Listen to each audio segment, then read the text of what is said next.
कोई ये नहीं है, हम लोग तो पिछले मरतबा भी लड़े और लोगों ने पूरा साथ देकर जिताया और साथ देकर जिताएंगे। ये बीजेपी का जब भी इनकी हुकूमत आती है तो ये लोग ये सब हथकंडे अपनाते हैं। जब इलेक्शन आता है तो इनको बांग्लादेशी नज़र आते हैं, इनको पाकिस्तानी नज़र आते हैं, इनको लोगों की खासतौर से मुसलमानों को ही ये लोग टारगेट करके इस तरह की चीज़ें करने की कोशिश करते हैं।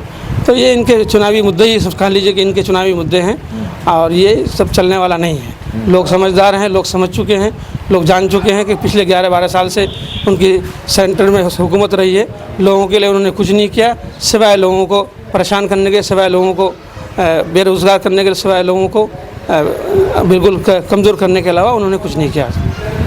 विधायक जी, टिकट को लेके आपकी पार्टी में काफ़ी मार चली और कई तरह के विरोध भी हुआ और लोग सड़कों पे निकल के तेजस्वी यादव मुर्दाबाद के नारे लगे, बहुत तरह के नारे लगे और सारे कई वीडियोस टेलीविज़न पे अवेलेबल भी हैं। मगर सवाल ये है कि टिकट को लेकर विरोध क्यों, जब जिस पार्टी को आप सींच रहे हैं विरोध तो करना ही नहीं चाहिए। देखिए, जब इलेक्शन आता है लोग टिकट के लिए वहाँ टिकट में लेने की होड़ मचती है। कई लोग चाहते हैं कि भाई हमको टिकट मिले, हम वहाँ के प्रत्याशी बने, वहाँ से जीत के आएँ। तो पार्टी तो किसी एक को ही देगी, पार्टी उसी को देगी जो सीट निकाल सके। तो उससे पहले सर्वे होता है, हर तरह का सर्वे होता है।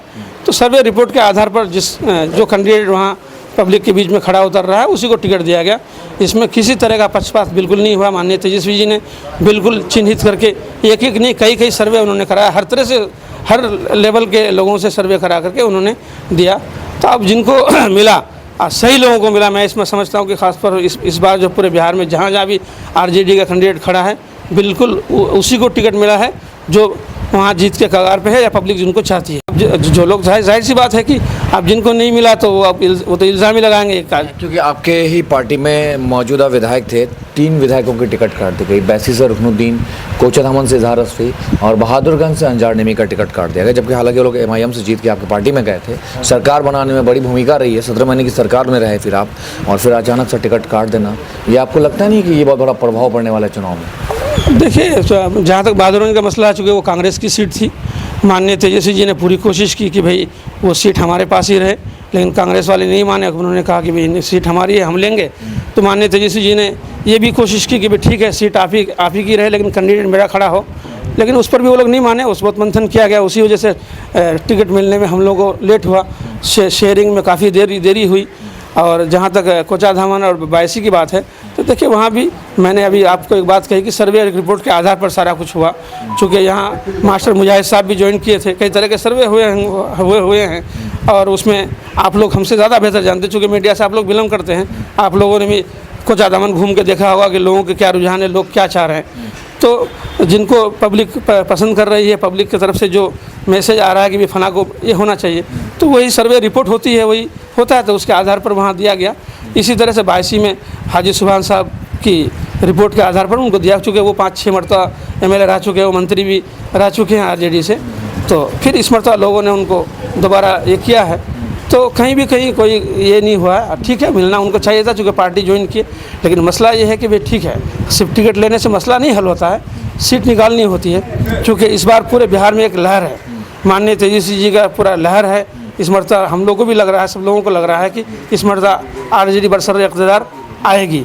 तो ऐसी परिस्थिति में हम लोग भी चाहेंगे, सभी लोग चाहेंगे कि भाई ऐसे लोगों को टिकट ना दिया जाए जो सीट ना निकाल सके। आपकी बहुत बड़ी भूमिका रही मास्टर मुजाहिद आलम को टिकट दिलवाने में, क्या आपकी सच में ऐसी भूमिका थी? देखिए, लोग तो आप क्या कह रहे हैं नहीं कह रहे हैं तो हम उस पर नहीं जाएंगे। देखिए, हमारी पार्टी में जो भी आएगा उन लोगों को भी ज्वाइन कराने में मेरा भी हाथ रहा। चूँकि मेरे क्षेत्र के वो विधायक थे, उन लोगों ने मुझसे कहा और मैंने खुद उन लोगों से कहा था कि भाई देखिए, अगर पार्टी ज्वाइन करना है तो अभी से आप लोग आ जाइए, फिर आइन वक्त में आइएगा, फिर उसमें कई तरह के मसले होंगे। तो इसी तरह मास्टर मुजाहिद साहब ने कहा कि पार्टी ज्वाइन करेंगे, तो मैंने कहा बिल्कुल लब्बैक। और मैंने सीनियर माननीय तेजस्वी जी से और इन लोगों से मैंने बात की कि वो आना चाह रहे हैं, फिर मैंने बात करा दी। बस इतना ही मेरा है, पार्टी में आना चाहे, मैंने उनको पार्टी में शामिल किया। इससे ज़्यादा मेरा कोई रोल नहीं है। अब विपक्ष ये मुद्दा बना रहा है कि जिसने RSS को मजबूत किया, 15 साल में बीजेपी के साथ मिल करके RSS को मजबूत किया है और वो इंसान आज राजद के टिकट पे आए हैं, क्या गारंटी है कि वो राजद पे ही रहे? अगर सरकार आपकी उलटफेर होती है तो क्या पता वो भाग जाए, भगोरा साबित हो? क्या मेरा ये सवाल नहीं, ये विपक्ष के आपके आरोप लग रहे हैं कि भाई जिसने किशनगंज में RSS को मजबूत किया है और अब कोचाधामन में वो अपनी दावा पेश कर रही है और वो चाहते हैं कि फिर कोचाधामन में RSS मजबूत हो। क्या लगता है आपको, सच में ऐसा कुछ हुआ है? देखिए ये सब बेबुनियाद वाली बात है, ये सब इल्ज़ाम वही इलेक्शन आता है तो उल्टे सीधे मुद्दे इस पर इल्ज़ाम लगाना, उस पर इल्ज़ाम ठहराना, इस तरह के होते हैं। और इंसान को इख्तियार है, हम आरजेडी में हैं, कल हो सकता है हमारा ये नहीं हो, तो हर आदमी को इख्तियार है, वो किसी भी पार्टी में जा सकता है जहाँ उसको अपना सेफ्टी नज़र आता है, सेफ नज़र आता है, उसको लगता है कि वहाँ भाई हमारे जो इमाम के भाई जो आरजेडी में आए, तो वो इसलिए इसी मकसद से आया ना कि हम पब्लिक ने जो हमें जिता कर भेजा है, हम अगर उनका विकास नहीं करेंगे, उनका काम नहीं करेंगे, तो जाहिर सी बात है हमें नेक्स्ट टाइम भी हमें फिर अब जो लोग 17 महीने की सरकार में आए वो लोग काम नहीं कर सके इसलिए टिकट कट गया। चूँकि उस तरह के वहाँ चल रहा था, चूँकि उनकी जैसे उन लोगों का ही कहना है कि कहीं सुनवाई नहीं हो रही थी, और जैसे ही हम लोग के साथ आए तो हर जगह जिस तरह हमारे ठाकुरगंज में विकास हुआ, इसी तरह बहादुरगंज में, इसी तरह से बायसी में, इसी तरह से आपका कोचाधामन में हुआ। तो आदमी वही देखता है, पब्लिक तो आपसे डिमांड करेगी, आप जीत के आ गए तो वो ये नहीं कहेगी कि भाई आप किस पार्टी में हैं, कहाँ हैं, आपको काम मिल रहा है नहीं मिल रहा है। वो तो कहेगी भाई मेरा ये काम है, मेरी सड़क है, मेरा ये पुल है, मेरा ये काम है, आप कराइए। वो तो आपसे डिमांड करेगा, तो उस पर आपको खड़ा उतरना होगा। तो वो वहाँ देखेगी, वहाँ कुछ हो नहीं रहा था, तो वो लोग आए और इस तरह उनका काम हुआ। और ये आरएसएस वाले तो उनका अपना ये एक मुद्दा ही रहा, मास्टर मुजाहिद साहब का मसला ऐसा नहीं। देखिए जब आपके हित की बात आ जाएगी, जब आपकी शरीयत की बात आ जाएगी, मास्टर मुजाहिद साहब आरजेडी में क्यों आए? आपके यही सवाल उठ रहा है कि मास्टर मुजाहिद साहब तब क्यों नहीं छोड़े, जब एनआरसी आया था तब क्यों नहीं छोड़ा था, एनपीआर चल रहा था, लोग जगह जगह साइन बाग बना करके बैठे हुए थे, तब क्यों नहीं छोड़े? फिर उसके बाद जो है ट्रिपल तलाक पर बिल आया, फिर भी उस टाइम बीजेपी के साथ मिलकर रहे। फिर जब बात आई सामने आपका वक्फ कानून आया, जब पूरा कुछ हो गया, लास्ट वक्त में आप जान रहे हैं कि अब मुझे लोग यहाँ सपोर्ट नहीं कर रहे हैं, तब वो छोड़े पार्टी। तो लोग विपक्ष आपके इस तरह से आरोप लगा रहे हैं ना कि ये अपने मुफाद के लिए कुछ भी कर सकते हैं। देखिए आदमी जाहिर सी बात है, हम हैं पब्लिक के साथ हैं, हमारी पब्लिक जो चाहेगी हम उन्हीं के रास्ते पे चलेंगे। सीधी बात, हम उनके खिलाफ तो नहीं जा सकते। तो उन्होंने ये महसूस किया कि भाई ये मुसलमान होने के नाते जहाँ शरीयत की बात आ जाए, जहाँ वक्फ की जायदाद कब्जा करने की बात आ जाए, तो बिल्कुल ऐसे मौके से आदमी को उठ खड़ा होना चाहिए और इस पार्टी को छोड़ के उन पार्टियों में शामिल होना चाहिए जो आपके मुद्दे की बात करे, आपके हित की बात करे, आपके हक़ की बात करे। तो उन्होंने भी ऐसा ही किया। तो ये वो वाली बात नहीं कि वो आरएसएस में थे। देखिए पहले नीतीश जी जो है हम लोग के साथ 17 महीने में रहे, तो उनका एक वो रहा था कि भी ठीक है वो लड़े किसी के साथ, लेकिन ये था कि तालमेल, वो बिहार के लिए उन्होंने भी काम किया, वो काम करते रहे। लेकिन जब से वो बीजेपी के साथ आए हैं तो उसका बिल्कुल ठप हो चुका है। तो मास्टर मुजाहिद साहब ने उस चीज़ को महसूस किया होगा, जिसकी बुनियाद पर वो हम विकास पे बात कर लेते हैं। सड़क पुल पुलिया ये आम सी बात हो गई है, हर एक विधायक जीतते हैं तो करते हैं। आपके क्षेत्र में स्वास्थ्य व्यवस्थाओं पर लोगों का कहना है, मानना है कि 100 साहब स्वास्थ्य व्यवस्थाओं पर ध्यान नहीं दिए। बगल में आपका एक हॉस्पिटल है, हाईवे से करीब है, वहाँ डॉक्टर वगैरह बैठने की बिल्डिंग की अवस्था ठीक नहीं है। लोग कह रहे हैं कि स्वास्थ्य पर 100 साहब काम नहीं कर पाए। क्या कारण रहे कि जो आप नहीं काम कर पाए इस पर? 1.5 महीने की आई माननीय तेजस्वी जी खुद हेल्थ मिनिस्टर रहे, उसके मंत्री रहे, तो जैसे ही वो मंत्री बने सबसे पहले हमको डायरेक्टली वो फ़ोन किए। ऐसे नहीं कि जो डायरेक्टली फ़ोन करके कि आपके विधानसभा में 7 हॉस्पिटल बनेगा और आप जगह चिन्हित कीजिए और वो बनाएंगे, और वो बन भी गया। हमने अलग अलग पंचायत 3 4 पंचायत टारगेट की जहाँ ज़रूरत है उस हिसाब से हमने बनवाया, वो बिल्डिंगें सब बन भी गई। और अब उसमें डॉक्टर लाने की ज़रूरत थी, चूँकि उस वक्त प्रपोजल आया और वो काम शुरू होना था, तब तक हम लोग की हुकूमत चली गई। लेकिन आज वो बिल्डिंगें बन गई है, तो चूँकि हमारी सरकार रही नहीं, हमने कोशिश भी की। हमने जो हेल्थ मिनिस्टर है पहले भी उनके थे, उस वक्त भी मैंने लेटर लिखा था, सिर्फ लेटर ही नहीं लिखा था, उस वक्त शाहनवाज साहब भी उनको एमएलसी के ज़रिए से उनको मिनिस्टर बनाया गया था, उनके ज़रिए से भी हमने हेल्थ मिनिस्टर को फ़ोन करवाया था और मैं खुद उनसे मिला था। उस वक्त भी वो डॉक्टर लाने का काम नहीं किया, हमसे उन्होंने माजरत की। आप देखें कि उनके मंत्री का ये हाल है, वो कहा कि भाई आप डॉक्टर ढूंढ करके ले आइए, हम उसको अपॉइंट कर देंगे, जाने के लिए तैयार नहीं है। वो इस तरह की बातें एक्सक्यूज़ वो लोग देते हैं। इसी तरह अब इधर जब हमें अब डॉक्टर लाने की ज़रूरत थी, उन 17 महीने में खासतौर पर पवाखाली में डॉक्टर नहीं था, हम पवाखाली में डॉक्टर लाने का काम किए। और जैसे ही हमारी हुकूमत हटी उनके साथ, तो वो डॉक्टर को वहाँ हटा दिया गया। तो ये उन लोगों का इस तरह के ये है। और इंशाल्लाह माननीय तेजस्वी जी की सरकार आएगी, माननीय तेजस्वी जी मुख्यमंत्री बनेंगे, फिर देखिएगा आप लोग इंशाल्लाह जो हॉस्पिटल हमने बनवाया है छोटे छोटे 3 4 पंचायत के बीच में, उसमें डॉक्टर लाने का काम करेंगे, डॉक्टर बिठाएंगे, ताकि हमारी माएँ बहनें जो ख़ासतौर पर है, चूँकि यहाँ का एक बड़ा तबका दिल्ली, पंजाब, हरियाणा में काम करता है, मजदूरी करने के लिए जाता है, तो उनके घर में मर्द नहीं होते हैं, तब वो मुख्यालय मुश्किल होता है कि कुछ आदमी आज के दौर में जल्दी कोई जाने के लिए तैयार नहीं होता। लेकिन 1 किलो 2 किलो 3 किलोमीटर के नज़दीक में ऐसा हॉस्पिटल में डॉक्टर होगा तो उनका अपना छोटा मोटा इलाज यहीं हो जाएगा। और आप कैसे नहीं कहेंगे। हमने उस ज़माने में कोशिश की थी, मुख्यमंत्री से हमने कहा था, नीतीश जी से, कि भाई हमारे यहाँ मेडिकल कॉलेज नहीं है। हम लोग सभी विधायक मिलकर के उनसे मिले थे कि मेडिकल कॉलेज की बात आ भी गई और मिल भी गया। खैर हाँ, वो मिल भी गया। अब सवाल ये है कि चौधरी साहब 2% वाले डिप्टी सीएम बनने जा रहे हैं, 70% वालों को डिप्टी सीएम का हकदार क्यों नहीं?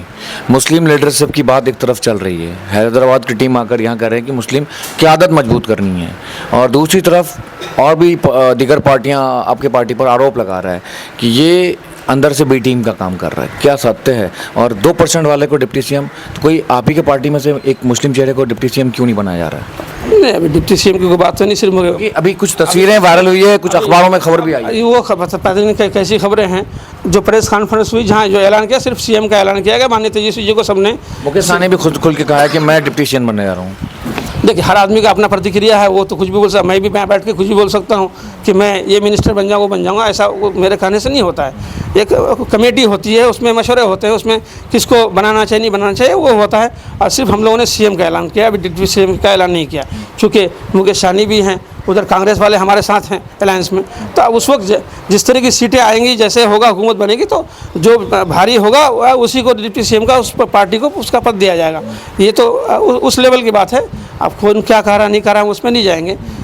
जहाँ तक आप इसकी बात कर रहे हैं कि यहाँ इशारा आप जो इसका है, पूरे हिंदुस्तान को आप लीजिएगा ना, आप सिर्फ एक किशन को टारगेट बना करके, हाँ मुसलमान इतने परसेंटेज में है, तो ये उचित नहीं है। हम भी 14% हैं, पूरे मुल्क में 14% है, 86% वो है। क्या इस मुल्क में हो सकता है कि 86% को आप माइनस करके 14% आप आगे बढ़ सकते हैं? कभी भी नहीं बढ़ सकते। हमको तो हिंदू मुस्लिम सिख ईसाई सबको साथ लेकर चलना पड़ेगा, सबके साथ मिलजुल करके एक प्लेटफॉर्म पर खड़ा होकर के काम करना पड़ेगा। बाकी अभी इस मरतबा देख लीजिए कितनी ऐसा नहीं है, पिछली बार भी देखे कि कितनी मुस्लिम सीटें यहाँ से दी गई, ऐसा नहीं है। फिर खाली सीट देने से नहीं होगा ना, फिर वो सीट निकलनी भी नहीं चाहिए। अब मालूम है हमको यहाँ से टिकट मिल जाए और हम सीट नहीं निकालेंगे तो बर्बाद करने के लिए तो कोई पार्टी टिकट नहीं देगा, तो टिकट उसी को मिलेगा जो सीट निकालेगा। तो जहाँ जो सीट निकल सकती है, जहाँ जिस मुस्लिम की सीट निकल सकती है, वहाँ उसको दिया जाता है। आप देख लीजिए, चारों तरफ हर जगह दिया गया है, पूरे बिहार में हर जगह से, हर तो ऐसा नहीं कि सिर्फ किशनगंज में ही या सीमांचल में मुसलमानों को टिकट दिया गया और जगह नहीं दिया गया। मुजफ्फरपुर में दिया गया, समस्तीपुर में दिया गया, नालंदा में दिया गया, मैं कितनी जगहों का आपको नाम लूँगा, सब जगह से दिया गया है। तो जहाँ वहाँ सीट निकालने की बात होती है, जहाँ हिंदू मुस्लिम वाली कहीं बात ही नहीं है, माइनॉरिटी और हिंदू की बात ही नहीं है। यहाँ तो भाई सबको ये सब जान रहे हैं, ये जान रहे हैं कि 40% ही बीजेपी को वोट होती है, फिर भी सत्ता में मिल जाते हैं, क्योंकि इंडिया अलायंस में क्या होता है कि वोट की ध्रुवीकरण हो जाने के कारण सरकार में नहीं आ पाते हैं। ये सब जान रहे हैं और ये मीडिया भी अच्छी बखूबी जानते हैं। सवाल ये है कि एक तरफ प्रशांत किशोर कह रहा है कि बिहार में क्या जंगल राज वापसी करवानी है, दूसरे जंगल राज 2 बता दिया नीतीश सरकार को, और आपको कह रहा है जंगल राज 1। क्या कह रहा है इसमें? प्रशांत किशोर जी जंगल राज को याद दिलवा रहा है। मैं तो ये कहूँगा कि ऐसे जंगल राज बार बार आए, लोगों को बोलने का अधिकार हो, लोगों को ज़बान दी गई, लोगों को स्टेज पर लाकर खड़ा किया, लोगों को सियासत में लाकर खड़ा किया गया, लोगों को MP MLA बनाया जा रहा है। तो मैं तो समझता हूँ कि अगर ऐसा जंगल राज है तो बिल्कुल हमेशा ये रहना चाहिए। जो लोग ये बात कर रहे हैं वो कई मुसलमानों को खड़ा किया। मैं तो समझता हूँ कि सिवाय एक के जमा खान के अलावा उसके किसी मुस्लिम को टिकट उन्होंने नहीं दिया है। और बीजेपी तो कि जो एक शाहनवाज साहब या 1-2 कैंडिडेट यूपी से आते थे, उनका भी सुथरा साफ कर दिया। तो वो क्या बात करेंगे, जंगल राज और मंगल राज की बात करेंगे? वो खुद जंगल राज में है। देखिए, जब से उनकी हुकूमत बनी है, आप लोग मीडिया में है, आप लोग खुद देख रहे हैं कि हर ज़िले में हर जगह अब अपहरण हो रहा है, हर जगह किस तरह की हरकतें, लोगों को उठाया जा रहा है, लोगों को मारा जा रहा है, लोगों को पीटा जा रहा है। तो हमें ऐसा नहीं चाहिए, हमें वही जंगल राज चाहिए जो लालू जी ने लोगों को ज़बान दी, लोगों को बोलने की सलाह दी, लोगों को स्टेज पर ला कर खड़ा किया, लोगों को MP बनाया, MLA बनाया और लोगों का सुधार किया, लोगों को एक नई दिशा की तरफ ला के दिया। विधायक जी, एक सवाल आप आखिरी और आपसे जानना चाहेंगे, युवाओं की राजनीतिक सक्रियता को किस तरह से देख रहे हैं? क्योंकि बीच वीडियो या कुछ ऐसा वायरल हुआ था जिसमें काफ़ी इस बात पर विरोध होने लगा कि युवाओं को लेकर के विधायक जी का ऐसा टिप्पणी करना गलत है। नहीं, मेरा कोई टिप्पणी नहीं था। देखिए, अब मेरे साथ बहुत सारे लोग हैं, हर तरह के लोग हैं। अब वो कोई कुछ बोल रहा है तो मैं नहीं समझता। हाँ, मेरी ज़बान से बात निकलती तो एक बात है, फिर भी जिसकी ज़बान से बात निकली, देखिए आप ये लोग, इनको तो कुछ मुद्दे थे नहीं। MIM की डायरेक्ट भी बात कर रहा हूँ, उन्हीं के लोगों ने किया, तो ऐसी कोई बात नहीं। वो हम लोगों को क्या कुछ नहीं कहा, आरजेडी को मारो, गोली मारो, सालों को क्या कितने टिपा टिप नहीं किया। लेकिन हम लोग तो उस सब चक्कर में नहीं रहते कौन क्या कर रहा नहीं कर रहा, हम लोग काम करने में लगे रहते हैं। तो उसी के ही जवाब में शायद किसी ने कहा था कि कुछ लड़के इस तरह के हैं, और वो आप हमसे बेहतर जानते हैं कि आप लोग मीडिया में हैं, हर तरफ घूम रहे हैं, आप लोगों को भी उसका सामना करना पड़ रहा होगा। विधायक जी सारा मीडिया ही देखेंगे तो कभी आप लोग भी कुछ देखेंगे? मैं कहा हम तो देख ही रहे थे, चूँकि आप चूँकि हमसे सवाल कर रहे हैं तो मैं इसलिए आपसे भी मैं सवाल कर रहा हूँ कि आप हमसे बेहतर जानते होंगे कि आपको भी इसका सामना करना पड़ रहा है। कि अब आप देखिए फेसबुक वगैरह में हमारे आरजेडी की तरफ से कोई गाली भी कहीं आपको नज़र आ रही होगी, आ रही है कहीं भी नहीं नज़र आ रही होगी। और उन लोगों की तरफ से आप एक छोटी सी मिसाल दे दें, एक मौत की खबर दी जा रही है कि भाई दुआ खैर के लिए फलां आदमी इंतकाल कर गया, दुआ खैर कीजिए, तो उसमें भी जिंदाबाद और मुर्दाबाद के नारे लगते हैं। तो ये बहुत अफसोस की बात है। तो ठीक है, अब हमारे किसी आदमी ने, तो आप भी मान गए कि नेताओं का स्तर गिरता जा रहा है? नेताओं का, हाँ नेताओं का ना स्तर गिर रहा है, पर जनता जहाँ का वहीं मिलेगा आपको। नेताओं का असर नहीं। देखिए आज के हमारे जो नौजवान पीढ़ी, हम उनसे ये कहेंगे कि आपका करियर बनाने का वक्त है, आप बिल्कुल सियासत में भी आइए, हर जगह आइए, लेकिन पहले आप आपके अपनी खुद की ज़िंदगी एक फोकस होनी चाहिए। आपका खुद का एक अपना ये होना चाहिए कि भाई हमें क्या करना है। पहले आप पढ़ लीजिए, लिख लीजिए, फिर आप उस मकाम में पहुँचे, एक मकाम हासिल कीजिए, फिर आप सियासत में कदम रखिए, और तो अच्छा होगा। हम लोग भी पहले पढ़े, उसके बाद एजुकेशन लाइन से जुड़े, फिर अब जाकर के मौका, हमको तो 2011 में ही मौका मिल रहा था।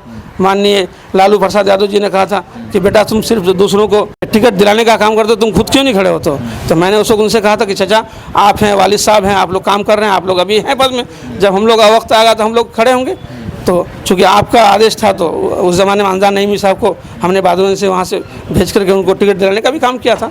तो ये इसके लिए एक वक्त होता है। ये इसी चर्चे पे हम एक और सवाल आपसे पूछ लेंगे। कांग्रेस पार्टी में जब आपके अब्बाजान सांसद थे तो उनको ट्रिपल तलाक में पार्टी ने बोलने नहीं दिया। लोग आज उस मुद्दे को बना करके दिखा रहे हैं कि आखिर पार्टियां जब बोलने नहीं दी जाएगी सदन में तो फिर कहाँ बोलेंगे? अब देखिए ये बात कुछ पुरानी हो गई है, हर कोई जानता है ऐसा बोलने उनने। आप मांग रहे हैं कि कांग्रेस सेकुलर पर जो बोल रही है कि सेकुलर दिखावे के लिए हो रहा है? देखिए बोलने नहीं दी जा रही है ऐसा नहीं है। देखिए बहुत सारे लोगों को पार्टी की तरफ से जो बड़ी पार्टियाँ होती है, आज हम लोग आरजेडी सबसे बड़ी पार्टी है, विधानसभा में जब बोलने की बात आती है तो हमारी तादाद सबसे ज़्यादा है।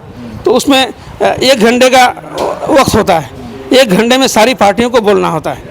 तो हर पार्टी का, अब जो जिस पार्टी की बात कर रहे हैं, जिस पार्टी ने इसका इल्ज़ाम लगाया, इसको हाईलाइट किया, उसका सिंगल अकेले थे वो, तो अकेले तो हर दिन उनको बोलने का मौका मिलता है। क्योंकि हर पार्टी को 1 घंटा बोलने का है, तो हर पार्टी को बोलना, उनको हर दिन बोलने का मौका मिल रहा है।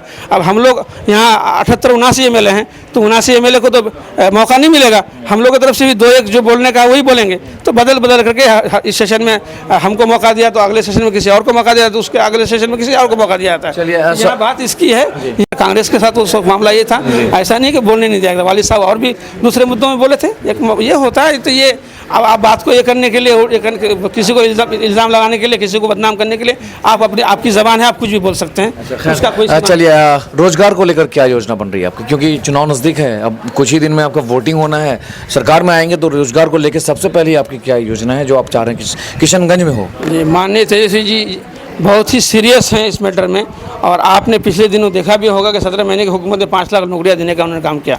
हम लोगों ने इस मरतबा सीधे ही हम लोगों ने 1 साल से ही सब हम लोग ऐलान कर रहे हैं कि जो रोज़गार जो है तकरीबन 15 से 20 कंपनियों से माननीय तेजस्वी जी की बात हुई है।